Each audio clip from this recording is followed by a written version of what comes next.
Kitab Fihi Ma Fihi, karya Maulana Jalaluddin Rumi, yang menjelaskan tentang apa yang diucapkannya bukanlah kemauan hawa nafsunya.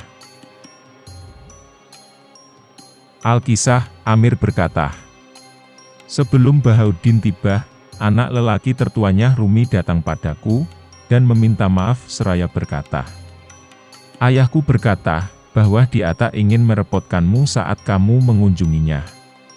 Beliau berkata, aku tunduk pada beragam keadaan sadar. Dalam satu keadaan aku berbicara, dan dalam keadaan yang lain aku diam. Dalam satu keadaan aku mencampuri urusan orang lain, dan dalam keadaan yang lain aku menjauh dan mengasingkan diri. Sementara dalam keadaan lainnya lagi, aku betul-betul kusyuk dan menghilang.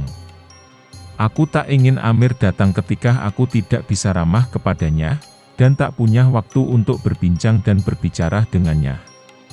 Karena itu, akan lebih baik ketika aku punya waktu senggang dan bisa menyambut sahabat-sahabatku, dan memberikan kebaikan kepada mereka, sehingga aku bisa pergi dan mengunjungi mereka. Amir melanjutkan ucapannya. Aku berkata kepada Bahauddin, aku tidak bermaksud datang ke sini, agar Tuan Guru menemuiku, dan berbincang-bincang denganku. Aku datang ke sini, untuk mendapat kehormatan berada di antara hamba-hambanya. Misalnya, suatu ketika Tuan Guru sedang sibuk dan tidak menampakkan diri sampai membuatku menunggu lama sekali, maka ini bisa menyadarkanku betapa sulit dan menjengkelkannya, jika suatu saat, aku meninggalkan kaum muslimin dan orang-orang baik menunggu, ketika menghampiri pintu rumahku, sementara tak kubukakan pintu untuk mereka dengan cepat. Tuan Guru membuatku merasakan kegetiran itu, dan telah memberikan pelajaran padaku, sehingga aku tidak akan bertindak demikian lagi pada orang lain. Maulana menjawab, tidak, aku membiarkanmu menunggu itu, justru merupakan esensi perhatianku padamu. Dikisahkan bahwa, Allah berfirman, wahai hambaku, aku akan mengabulkan permintaanmu dengan segera, ketika kalian meratap dalam berdoa. Itu semua karena ratapan doamu begitu manis di telingaku. Jawabanku atas doamu menjadi keluh, dan tak terucapkan dalam harapan-harapan, bahwa kamu mungkin akan meratap lagi dan lagi, karena suara ratapan doamu begitu manis bagiku. Misalnya, ada dua orang pengemis yang mengetuk pintu rumah seseorang. Satu di antara pengemis itu dicintai dan dinantikan kehadirannya, sementara pengemis yang satunya lagi sangat dibenci. Pemilik rumah itu berkata pada budaknya, cepat kamu berikan sepotong roti kepada pengemis yang kubenci itu, agar ia segera pergi dari sini. Sementara pada pengemis yang dicintai, pemilik rumah menjanjikan akan memberi roti, dengan berkata, rotinya belum matang, tunggulah dengan sabar, sampai rotinya benar-benar matang. Hasrat terbesarku adalah untuk melihat para kekasih, untuk menatap pengharapanku kepada mereka dan pengharapan mereka kepadaku. Sebab ketika para kekasih bisa saling melihat dengan begitu dekat di dunia ini, maka hubungan akan menjadi semakin kuat pada saat mereka diangkat menuju hari kebangkitan kelak. Mereka bisa saling mengenal satu sama lain dengan cepat di sana. Mereka juga akan ingat bahwa mereka dahulu bersama-sama di dunia, sehingga penyatuan mereka satu sama lain sangat erat dan membawa riangan. Salah satu sifat manusia adalah, begitu mudah melupakan kekasih. Tidakkah kamu lihat bagaimana di dunia ini kamu bisa menjadi kekasih, dan sahabat seseorang yang menjadi Yusuf di matamu? Namun, hanya karena tergelincir melakukan satu perkara yang buruk saja, kau singkirkan dia dari pandanganmu, dan dengan mudahnya kau melupakannya, dan rupa yang menyerupai Yusuf itu diubah menjadi seekor serigala. Seseorang yang dulu kamu lihat sebagai Yusuf, sekarang kamu lihat seperti seekor serigala. Tetapi bentuk mereka sesungguhnya tidak berubah, dan masih tetap seperti yang dahulu kamu lihat. Dengan tindakan tiba-tiba itu, kamu kehilangan mereka. Esok, ketika wujud manusia diubah menjadi wujud yang lain, bagaimana kamu akan bisa mengenalnya? sementara dahulu kamu tak mengenal dan memperhatikannya dengan baik. Hikmah yang dapat dipetik dari fenomena ini adalah, bahwa seseorang harus melihat orang lain dengan pandangan hakiki, melampaui batasan sifat-sifat buruk dan baik yang dipinjam oleh orang tersebut. Berusaha menyelam ke dalam hakikat orang tersebut, dan memastikan bahwa sifat-sifat yang ditinggalkan oleh sebagian orang, bukan merupakan sifat asli mereka.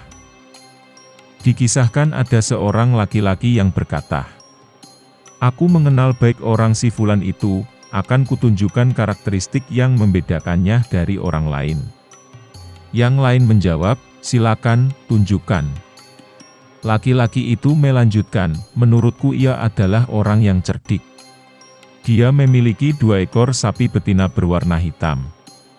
Orang-orang berbicara dengan cara yang sama, aku anggap fulan sebagai temanku. Aku mengenalnya. Semua tanda yang membedakannya dari lainnya itu sebenarnya sama seperti tanda-tanda yang terdapat pada 2 sapi betina yang berwarna hitam. Tanda-tanda itu bukanlah ciri-ciri khusus. Bahkan tanda seperti itu tak ada gunanya. Oleh karena itu, manusia harus bisa melampaui sifat baik dan buruk orang lain, dan masuk ke dalam wujud atau zatnya, untuk melihat siapa mereka sesungguhnya. Itulah yang disebut dengan penglihatan dan pengetahuan yang sejati. Aku heran dengan orang-orang yang berkata, bagaimana bisa para wali dan pecinta itu bermain-main cinta dalam dunia yang tak terbatas, yang tak memiliki tempat, gambar, dan waktu? Bagaimana mereka bisa memeras intisari dan kekuatan darinya? Bagaimana mereka bisa terstimulasi dan terpengaruh olehnya? Setelah itu semua, tidakkah mereka tenggelam di malam dan siangnya dalam cinta itu sendiri? Orang ini, yang dimabuk cinta kekasihnya, akan mendapatkan pertolongan darinya. Selanjutnya ia akan mendapatkan pertolongan dan keramahan, kebaikan dan pengetahuan, kenangan dan pikiran, serta kebahagiaan dan kesedihan darinya. Semua hal ini berafiliasi pada dunia yang tak bertempat. Saat demi saat, mereka terus menggali esensi dari makna-makna ini, dan ia menjadi terpengaruh olehnya.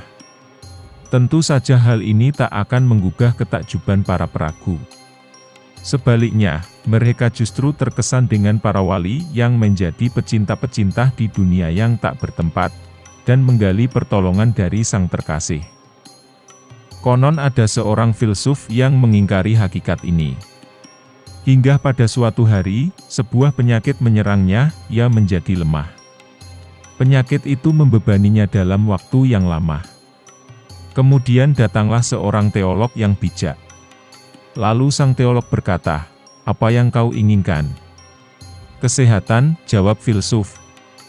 Teolog bijak itu menjawab, "Beritahu aku bagaimana bentuk sehat itu, agar aku bisa membawakannya untukmu." Filsuf itu menjawab, "Kesehatan itu tidak memiliki bentuk. Ia juga tidak punya cara. Jika kesehatan memang tidak mempunyai sifat tertentu, lantas bagaimana kamu bisa mencarinya? Katakan padaku apa sebenarnya sehat itu?" tanya sang teolog. Filsuf itu menjawab, "Yang aku tahu adalah bahwa ketika kesehatan itu muncul, aku akan bertambah kuat, menjadi gemuk, lebih segar, dan lebih hidup." Sang teolog menjawab, "Aku bertanya padamu tentang sehat itu sendiri, tentang bagaimana wujud sehat itu." Sang filsuf kembali menjawab, "Aku tak tahu, ia tak bisa diuraikan." Sang teolog menjawab, "Kalau kamu menjadi seorang muslim, dan kau kembali dari aliran pemikiranmu yang pertama, aku akan menyembuhkanmu, akan kusehatkan badanmu, dan akan kukembalikan kesehatan kepadamu." Nabi Muhammad Shallallahu Alaihi Wasallam pernah ditanya, meskipun makna-makna ini tak bisa dimengerti, apakah manusia masih bisa mengambil manfaat darinya, melalui perwujudan bentuknya? Nabi menjawab, "Lihatlah bentuk langit dan bumi. Melalui bentuk ini manusia bisa mengambil manfaat darinya, sesuai dengan kadar penglihatan mereka, terhadap perilaku bintang yang bergerak, awan hujan pada waktu tertentu, musim panas dan dingin, dan zaman yang silih berganti. Perhatikan semua yang terjadi itu, sesuai dengan kadar kesalehan dan kebijaksanaanmu. Kemudian, tentang awan yang tak memiliki kehidupan ini, bagaimana kalian bisa tahu kalau ia akan menurunkan hujan pada waktu tertentu? Perhatikan juga bagaimana tanah yang hanya menerima satu bibit, bisa menghasilkan biji 10 kali lipat dari bibit yang ditanam. Intinya, adakah wujud yang melakukan semua itu? Lihatlah makna-makna itu melalui dunia ini, dan keruk isinya. Seperti halnya kamu menggunakan tubuh manusia untuk mengetahui hakikatnya, kamu juga bisa menemukan hakikat dunia, dengan merenungkan perwujudan dunia itu. Ketika Nabi bersabda, Allah berfirman, maka dilihat dari bentuknya, yang berbicara adalah bibir beliau. Tetapi bukan itulah yang terjadi, sebenarnya yang berbicara adalah Allah. Ketika seseorang yang mengetahui dirinya bodoh, dan tidak memiliki pengetahuan tentang ucapan tertentu, tapi kemudian dari mulutnya muncul ucapan seperti itu, ia akan menyadari bahwa dia yang sedang mengatakan ini, bukanlah dia yang pertama tadi. Dia adalah Tuhan. Demikian juga ketika Nabi Muhammad SAW membabarkan berbagai kisah orang-orang, dan para nabi terdahulu yang hidup ribuan tahun sebelum Nabi Muhammad ada, dan memberitakan yang akan terjadi di hari akhir, tentang arsy, singgasana, serta tentang kosong dan isi. Allah adalah wujud yang abadi, sementara Muhammad itu tidak abadi. Sebuah wujud yang tidak abadi tentu tidak akan mampu menjabarkan hal-hal semacam itu. Bagaimana bisa seorang yang baru atau tidak abadi bisa berbicara tentang keabadian? Dengan begitu, maka dapat diketahui bahwa bukan Nabi Muhammad SAW yang bersabda, melainkan Allah lah yang berfirman. Tiadalah yang diucapkannya itu atau Al-Quran menurut kemauan hawa nafsunya. Ucapannya itu tiada lain hanyalah wahyu yang diwahyukan kepadanya. Quran Surat An-Najm, ayat 3 dan 4. Maha suci Allah dari segala bentuk dan huruf. Firman-Nya ada di luar huruf dan suara. Tetapi Dia mengalirkan firman-Nya dengan huruf dan suara, melalui lisan siapapun yang Dia kehendaki. Di jalan-jalan, hotel, dan di tepi-tepi kolam, para pemahat mengukir patung manusia, atau burung dari kayu, yang kemudian dari mulutnya mengalirkan air dan tercurah ke dalam kolam. Semua orang yang berakal tentu tahu bahwa air tersebut tidak bersumber dari mulut burung kayu itu, melainkan berasal dari sumber yang lain. Jika kamu ingin mengenal seseorang, biarkan dia berbicara. Dari perkataannya itu, kamu akan mengenalnya. Jika ada seorang pembohong, sekalipun ada seseorang yang berkata padanya, manusia itu dapat dikenali lewat ucapannya, dan mereka berhati-hati ketika berbicara, agar tak disangka macam-macam, pada akhirnya kebohongannya akan terungkap juga. Inilah yang digambarkan dalam cerita tentang seorang anak dan ibunya. Seorang anak berbicara kepada ibunya ketika mereka berada di gurun pasir. Di malam yang kelam, aku melihat sesosok hitam yang menakutkan seperti setan. Aku menjadi sangat ketakutan. Lalu ibunya berkata, jangan takut. Jika lain kali kamu melihat sosok itu lagi, lawan dengan keberanianmu. Maka kamu akan tahu bahwa itu hanyalah halusinasimu. Tetapi ibu, kata sang anak, bagaimana jika ibu dari sosok hitam itu, memberikan nasihat yang sama? Apa yang harus aku lakukan jika ibunya menasihatinya dengan berkata, jangan ucapkan sepatah kata pun, agar kamu tidak terlihat oleh anak itu. Lantas, bagaimana aku bisa mengetahui keberadaannya? Tetaplah diam, lihatlah bentuknya sebagaimana adanya, dan bersabarlah, jawab sang ibu. Cepat atau lambat sebuah kata akan keluar dari mulutnya. Atau jika tidak, mungkin akan keluar kata-kata dari mulutmu tanpa kamu sadari. Mungkin juga akan muncul sebuah ide, yang terlintas dalam benakmu, yang kemudian dengan kata atau ide itu, kamu bisa mengetahui kondisinya. Sebab begitulah dia memengaruhimu saat itu.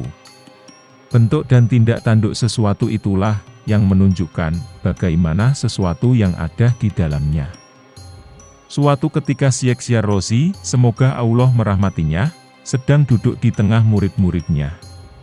Salah seorang muridnya sangat menginginkan kepala kambing panggang. Lalu Syekh memanggil pelayannya agar membawakan kepala kambing panggang kepada muridnya itu. Seseorang yang mulia dari satu kaum, pernah duduk berkhalwat untuk memohon sebuah hajat kepada Allah. Sebuah suara muncul kepadanya, dan berkata, tujuan yang mulia seperti itu, tidak akan pernah bisa terrealisasi hanya dengan khalwat. Kalau kamu benar-benar ingin meraih tujuanmu, berhentilah berkhalwat dan temui salah seorang wali besar. Di mana aku bisa menemukan wali besar itu? Tanya orang itu. Di masjid, jawab suara itu. Di tengah keramaian manusia di masjid, bagaimana aku bisa mengenal orang yang kau maksud? Orang itu bertanya lagi. Pergilah, kata suara itu, dia akan mengenalimu dan akan menatapmu. Tanda bahwa kau melihatnya akan muncul jika kendi airmu jatuh dari tanganmu, dan kau akan pingsan. Saat itu kau akan tahu bahwa ia sedang menatapmu. Orang itu kemudian melakukan yang diperintahkan oleh suara itu. Dia mengisi kendinya dengan air, dan memberi minum pada semua jamaah di masjid. Ia berputar dari satu saf ke saf lainnya secepat mungkin, tiba-tiba ia bersin, dan kendi air itu terjatuh dari tangannya. Ia kemudian terlempar ke pojok masjid tak sadarkan diri. Semua orang pergi meninggalkannya. Ketika ia sadar, ia melihat bahwa dia sendirian di masjid itu. Ia tidak melihat wali besar, yang telah menatap kepadanya di tempat itu, tapi ia sudah meraih tujuannya. Allah memiliki hamba-hamba, yang karena kemuliaannya yang besar, dan kecemburuannya yang tinggi kepada Allah, mereka tak menampakkan diri mereka secara terbuka, tapi mereka dapat mengantarkan orang lain pada tujuan-tujuan mereka, dan melimpahkan berkah-berkah pada mereka. Para raja agung semacam itu, jarang sekali dan sangat berharga. Seseorang bertanya, apakah orang-orang agung datang di hadapanmu? Maulana Rumi menjawab, tidak ada kata di depan bagiku. Sudah lama sekali sejak aku pernah memiliki kata di depan. Jika mereka datang, maka mereka akan datang di depan sesuatu yang berbentuk, yang menurut keyakinan mereka sesuatu itu adalah aku. Sebagian orang berkata kepada Isa alaihissalam, aku akan datang ke rumahmu. Isa menjawab, di mana rumahku di dunia ini? Dan bagaimana aku bisa memiliki sebuah rumah? Dikisahkan bahwa, suatu hari Isa alaihissalam mengembara di sebuah gurun pasir saat hujan deras datang. Ia lalu berlindung di sarang serigala yang ada di salah satu pojok gua, sampai hujan berhenti. Lalu turunlah wahyu kepadanya. Keluarlah dari sarang serigala itu. Karena penghuninya merasa tidak nyaman dengan kedatanganmu ke rumahnya. Lalu Isa alaihissalam berseru, Tuhan, anak-anak serigala saja memiliki tempat berlindung, tapi anak Maryam tidak punya tempat untuk pulang.